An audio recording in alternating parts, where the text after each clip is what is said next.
কিছু জিনিস এত নামে চলে তোমাদের কি বলবো। আজ আমি যাচ্ছি হাবড়াতে, ফেমাস হচ্ছে হান্ডি চিকেন আর পোলাও খেতে, তাও আবার জ্যোতিদি। তোমরা অনেকেই ফেসবুকে এই ভিডিওটা দেখেছো, প্রচুর ভাইরাল এই দিদিভাই।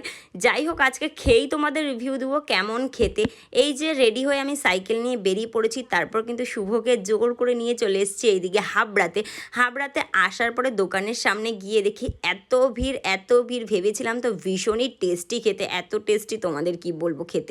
যাই হোক, সেটার কথা পরেই বলবো কেমন টেস্ট খেতে। এইদিকে নিলাম দুটো লস্যি গরমের মধ্যে, নিজেরটা তো খাচ্ছিল, তার মধ্যে আমার গ্লাসটা দিয়েও একটু খেয়ে নিল। তারপরে কিন্তু আমিও একটু খেয়ে নিলাম। তারপরে যখন মোমো দেখলো, মনে হয় ওর খিদে পেয়ে গেল, সেই জন্য এক প্লেট মোমো নিয়ে নিল, ও একটু খেলো আর আমাকেও খাইয়ে দিল।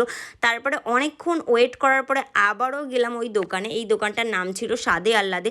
এখানে নিয়ে নিয়েছিলাম হান্ডি চিকেন, হান্ডি মাটন আর পোলাও, বাসন্তী পোলাও 2 প্লেট। এত বিচ্ছিরি খেতে, তোমরা কারা কারা খেয়েছো